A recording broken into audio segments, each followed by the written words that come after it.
നീ ഒരാളെ കൊന്നു കുഴിച്ചിട്ടു ഉള്ള എല്ലാ തെളിവുകളും നശിപ്പിച്ച് നാടിനും നാട്ടുകാർക്കും പോലീസിനും ഈവൻ കോടതിക്ക് വരെ അറിയാം നീ ആ ചെയ്തതെന്ന്.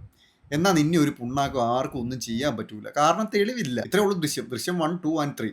ഈ പറയുന്ന നെഗറ്റീവുകളോ ഈ പറയുന്ന ത്രില്ലിംഗ് അല്ല, ഭയങ്കര ലാഗാണ് എന്നുള്ള ഒരു ഫീലും ആ സിനിമയ്ക്ക് എന്നെ സംബന്ധിച്ചിടത്തോളം ഇല്ല. ഞാൻ ഇന്നലെ പോയാണ് കണ്ടത്. തുടക്കം മുതൽ ഒടുക്കം വരെ എനിക്ക് ആ സിനിമ എൻഗേജിംഗ് ആയിട്ട് ഫീൽ ചെയ്യുകയും ചെയ്തു. ഈവൻ എനിക്ക് ദൃശ്യം 2വിനേക്കാളും കൂടുതൽ എൻഗേജിംഗ് ആയിട്ട് ഫീൽ ചെയ്തത് ദൃശ്യം 3 ആണ്. ദൃശ്യം 2വിന്റെ കേസ് പറയുകയാണെന്നുണ്ടെങ്കിൽ ആദ്യം തൊട്ട് അവസാനം വരെ, ആ കോടതി സീൻ വരുന്നിടം വരെ ഭയങ്കര സ്ലോ പേസിൽ ഓടുന്ന സിനിമയാണ് ദൃശ്യം 2. ഏറ്റവും അവസാനത്തെ ആ ഒരു വമ്പൻ ഗംഭീരൻ ട്വിസ്റ്റ് ഇല്ലായിരുന്നുണ്ടെങ്കിൽ ദൃശ്യം 2 ഫ്ലോപ്പ് ആയി പോയാൽ. പക്ഷേ ദൃശ്യം 3 അങ്ങനെയല്ല. തുടക്കം മുതൽ സിനിമ ബിൽഡ് ചെയ്തുകൊണ്ട് വരുന്ന ഒരു സംഭവമുണ്ട്.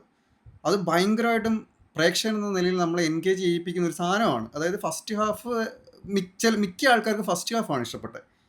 എന്നെ സംബന്ധിച്ചിടത്തോളം ഫസ്റ്റ് ഹാഫും സെക്കൻഡ് ഹാഫിൽ കൈയടിക്കാനും വിസിലടിക്കാനും ഉള്ള കുറച്ച് മൊമെൻസുകൾ കൂടെ ഉണ്ട്.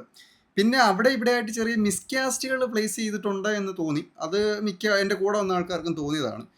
പക്ഷേ ഇതിലൊക്കെ ഉപരി സിനിമ ആസ്വദിക്കാൻ പറ്റുന്ന രീതി എങ്ങനെയാണെന്ന് വെച്ചാൽ, ഒരു രീതിയിലും നമ്മളൊരു എക്സ്പെക്റ്റേഷൻ ഇല്ലാതെ പോയി കാണുവാണെങ്കിൽ സിനിമ നന്നായിട്ട് ആസ്വദിക്കാൻ പറ്റും. നമ്മളിങ്ങനെ ഭീകരമായിട്ട് നമ്മൾ ഉദ്ദേശിക്കുന്ന രീതിയിൽ കഥ പോകണം എന്ന് ആഗ്രഹിച്ച് പോകുന്നത് കൊണ്ടാണ് നമുക്ക് മിക്ക സിനിമകളും നമുക്ക് ആസ്വദിക്കാൻ പറ്റാത്തത്. എന്നെ സംബന്ധിച്ചിടത്തോളം സിനിമ എനിക്ക് ഭയങ്കരമായിട്ട് ഇഷ്ടപ്പെട്ടു. തിയേറ്ററിൽ പോയി കാണണമെന്ന് ചോദിച്ചാൽ തിയേറ്ററിൽ പോയി കാണാം. OTTയിൽ വെയിറ്റ് ചെയ്യണമെന്ന് ചോദിച്ചാൽ നിങ്ങൾക്ക് ഈ സസ്പെൻസും മറ്റു കാര്യങ്ങളും ഒക്കെ ഈ ചെറിയ സ്നിപ്പറ്റ്സ് ആയിട്ട് ഈ ഓൺലൈൻ ചാനലിലും യൂട്യൂബിലും ഒക്കെ വരുമല്ലോ, അത് കാണുമ്പോൾ നിങ്ങളെ അലോസരപ്പെടുത്തുന്നുണ്ട് എന്നുണ്ടെങ്കിൽ നിങ്ങൾ OTTക്ക് വേണ്ടിയിട്ട് വെയിറ്റ് ചെയ്യരുത്, തിയേറ്ററിൽ തന്നെ പോയി കണ്ടോ. നല്ല സിനിമയാണ്, എൻഗേജ് ചെയ്യാൻ പറ്റും.